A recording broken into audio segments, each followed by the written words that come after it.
So guys, in today's video I will be reviewing for you This Is Not a Blue Bottle collection by the French niche house Histories de Parfums, the best-selling fragrances of which, by the way, I've already reviewed in another video, so in case you're interested in this brand and you would like to find out more about their bestsellers, make sure to check out that video, the link is going to be down below. But today I will be breaking down for you This Is Not a Blue Bottle collection, the discovery set of which I have right here, so make sure to keep on watching because all the details are coming up. But before I tell you more about them, I would like to ask you guys to give me a huge thumbs up because I actually matched my look to today's topic, and if you love discovering new cool brands and perfumes, then just subscribe to my channel because this is the perfect place for you. And once you're done with all of that, we can actually dive right into it.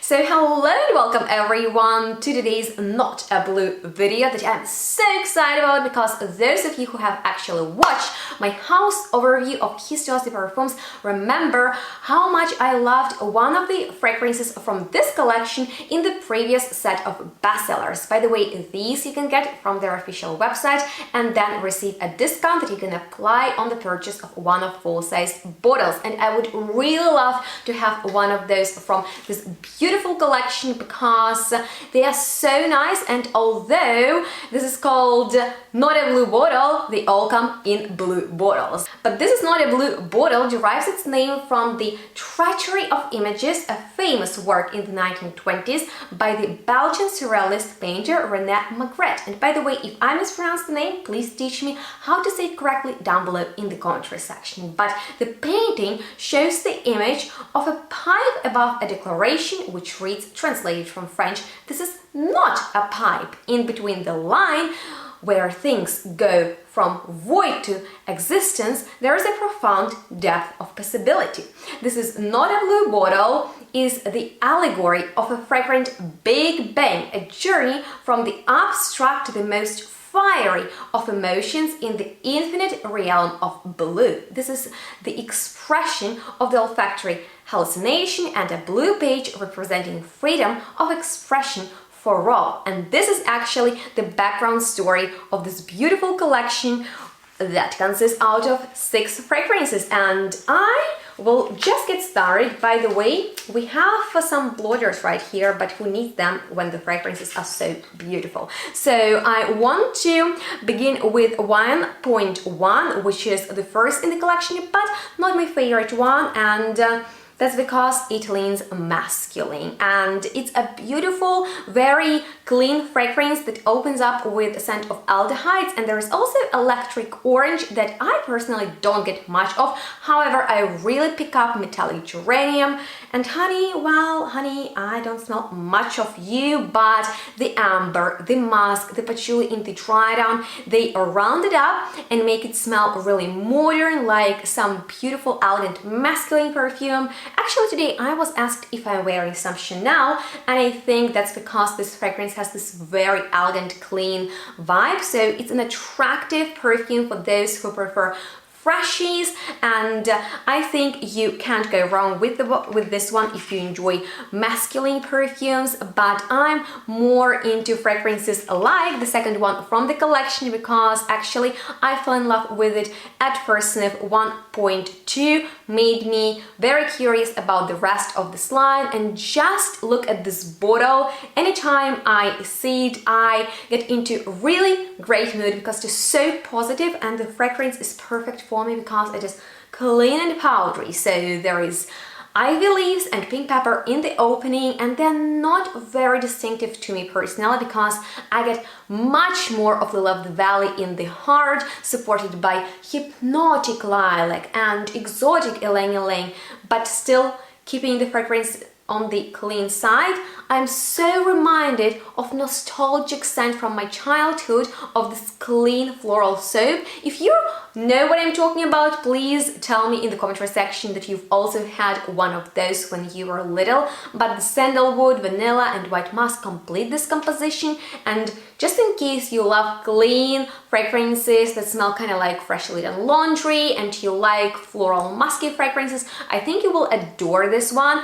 Just in case Blanche by Rado happens to be your favorite, I think you will love this one too. Plus the bottle is so beautiful, so I would definitely wanna have this one, but the rest is interesting as well. For example, 1.3 is the fragrance that took me by surprise because I did not expect to love it so much, because when I checked the notes I was like, all right, blood orange in the opening. By the way, I don't get much of orange top notes in these fragrances. However, it is definitely a rosy leather fragrance, so thanks God, saffron is not too sharp for me in here like it is in the majority of fragrances, and patchouli brings in this very deep note that makes it smell like a very niche and expensive fragrance. And leather is not animalic in here, so in case you're looking for a fresh leather fragrance and you love a hint of rose in there, you will definitely enjoy this one because it just smells like a very well blended fragrance. And once again, I thought it's boring because I've smelled fragrances in this style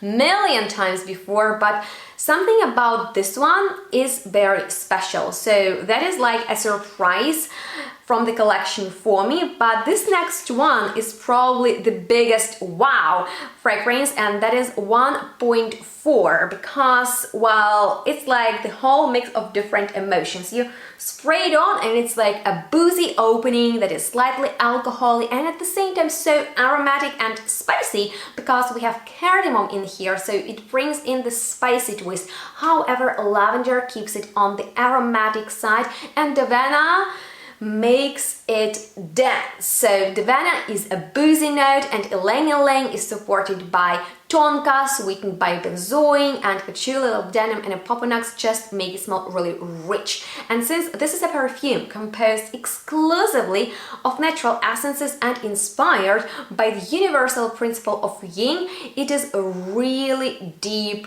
balmy, but at the same time those fun, boozy top notes make it smell very interesting. And because this is a natural composition, I'm a little bit reminded of those Parfumeurs du Monde fragrances, because they create only natural perfumes, and it is velvety and warm, so I would say it is a great all year rounder, will be nice in the winter, but it's also very beautiful and sunny in the summertime. But with that being said, let's move on to the contrasting fragrance 1.5, because this one was created exclusively out of synthetic materials and inspired by the universal principle of yang. And when you spray it on, it's so light that sometimes you wonder, is it there? And then you're like, oh yes, you are. But it's like your second skin, just better, you know, type of the fragrance that is not too offensive, yet it is so addictive. There are aldehydes in the opening that are not as sharp as in that first fragrance,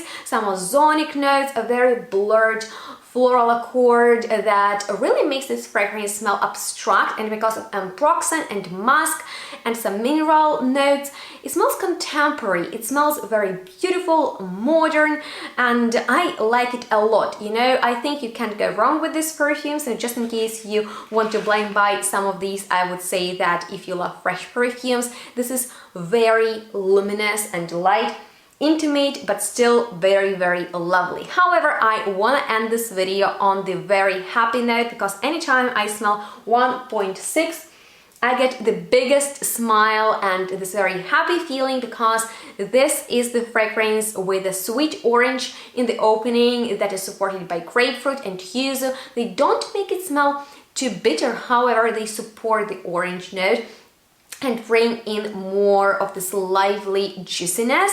And then there is neroli, which is the center of this composition. Orange blossom adds, you know, like a floralcy to neroli, which is a bit greener, and that is lovely to smell, you know, the green part in there mixed with citruses, with orange blossom, lotus for the freshness, and white musk, vanilla, and vetiver for the round feel. And overall, I feel like citrusy neroli fragrances are very summery, they are sunny, they are just very happy. This fragrance has this pick you up effect compact, and if you enjoy neroli fragrances, this is definitely a must try, because sometimes they can be just a little bit sharp and have this green grassy note, and this one has like the perfect balance of green, citrus and floralcy in there. So overall, this is a great collection, and in case you don't know which one you want, you can just get this discovery set. But in case you're interested in a certain fragrance from this line, and once again, I have like the entire video in which I talk about some of the bestsellers and my favorites, like